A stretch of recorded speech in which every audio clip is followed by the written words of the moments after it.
Everyone tells you you need a good design workflow, but none of them really tell you why.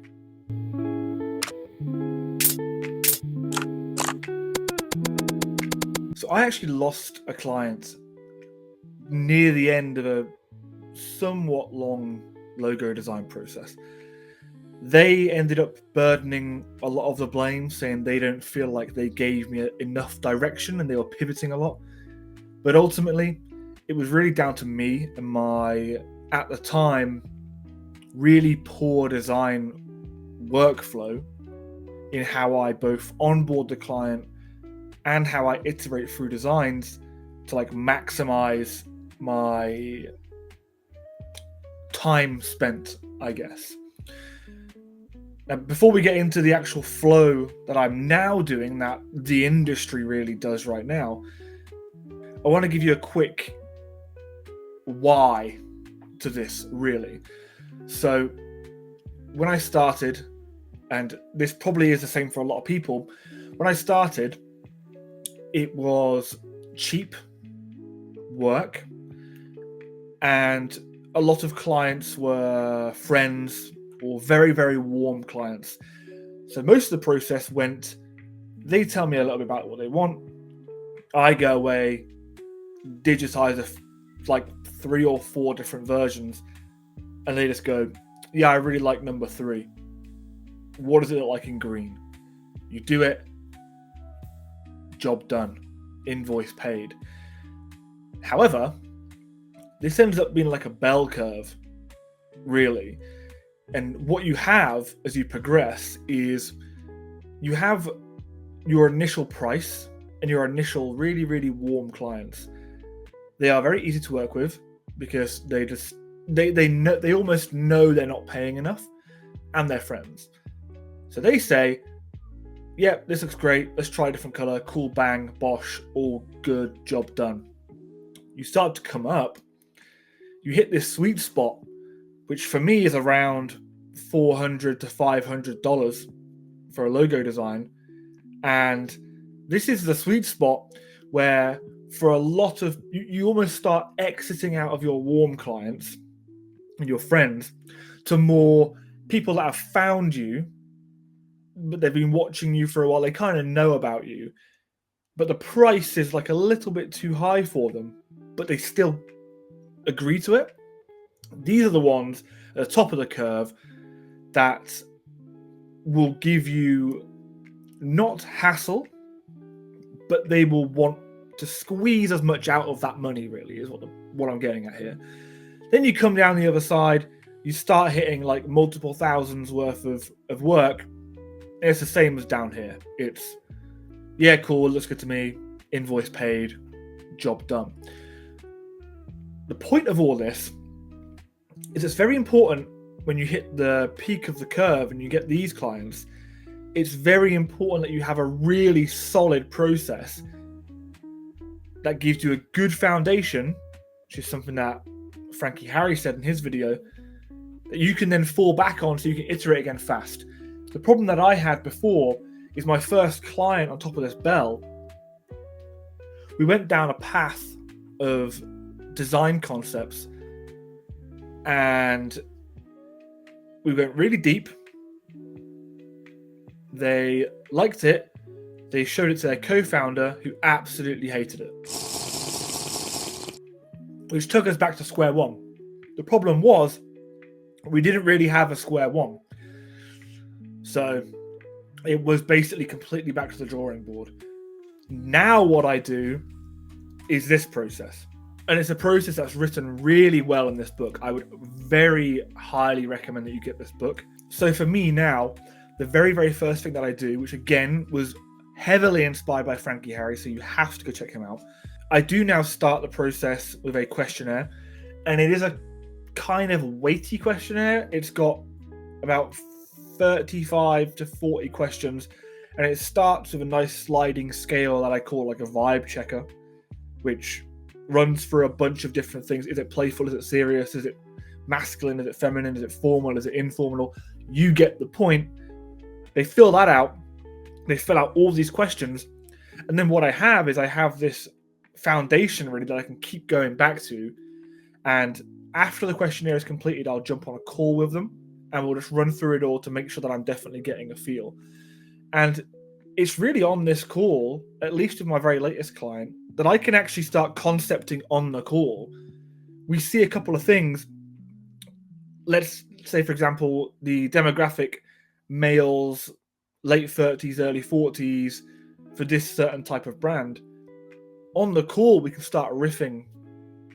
We're not drawing anything, but we can start riffing like, oh yeah, this would really suit like a traditional American style, like vintage tobacco company style design, right? So that's super important. The other purpose that a questionnaire serves, which I have actually encountered, is that it will get rid of people that aren't serious. I get a bunch, I'm sidetracking now, as usual. I get a bunch of DMs from people that just aren't serious.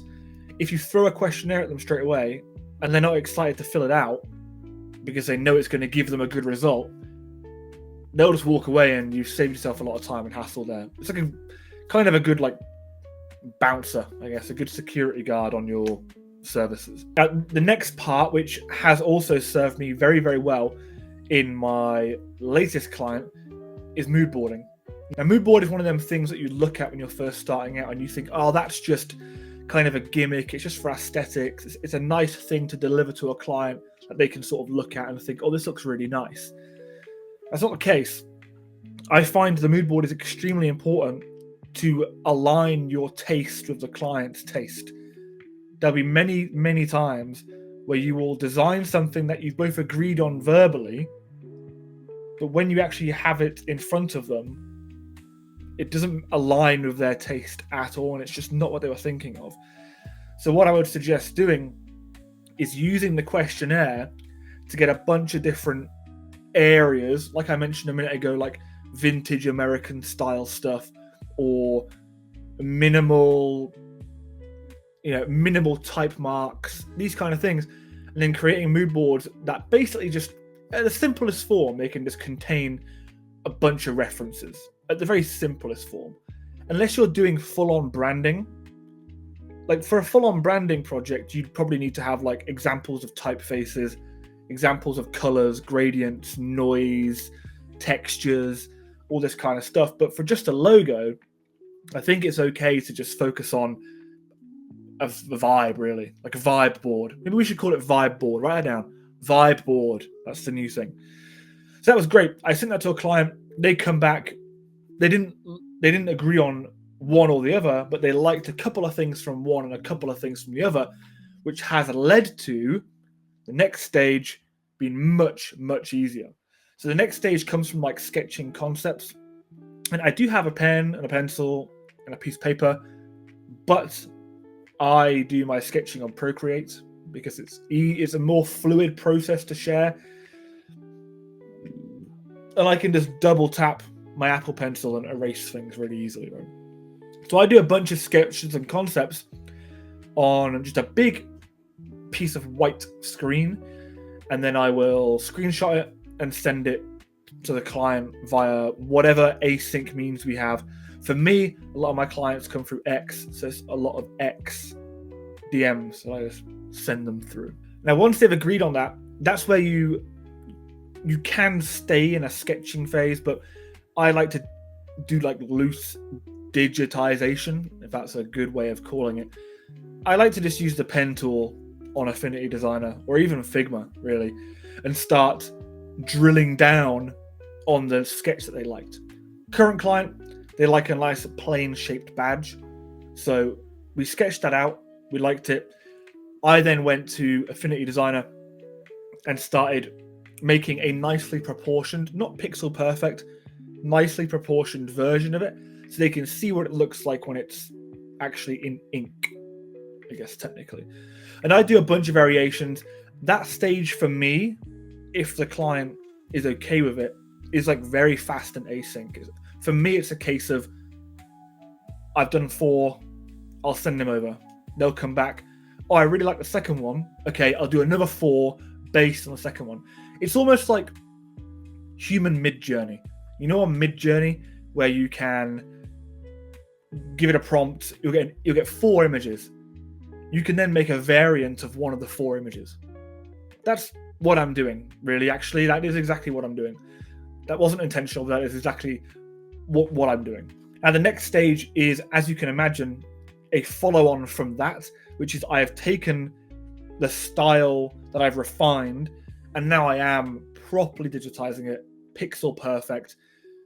And at this stage, you should be, due to your questionnaire, due to your mood board, due to your sketches, and then due to the refinement of those sketches in your little mid-journey flow, obviously not actually using mid-journey, but mid-journey-esque variation flow. After all those 4 stages, this final bit, the design should not be the issue. The client should have agreed to the design. Now you're just making sure it's all pixel perfect. And after that, you move into gridding, where you can essentially prove with grids that this is pixel perfect and it is all aligned and looks beautiful. Job done. That is it. I am not going to go on about this anymore, but just to recap, I do think it is important to have this flow. It may not matter at the beginning, and like me, for the last, I only started doing this full time last November. My first 5 or 6 clients, really fast, really cheap, but they were really fast, and that was a combination of them being very, very warm clients and pretty affordable and cheap. As you come up that bell and you hit the top, and you're hitting money that friends will be hesitant to agree to, that's when it starts getting very, very not micromanagey, but essentially that is what it is. And if you do not have a good process at that stage, they will start to fail. And it's not only annoying for the client. I mean, it might not even be annoying for the client. They might just think it's part of the deal. But for you, it can be very disheartening. Very, very disheartening. The client, for me, that ended up ultimately failing. They ended up paying the full invoice for the time, but I can't help but feel disappointed that it didn't end in a happy client and a good product at the end of the day.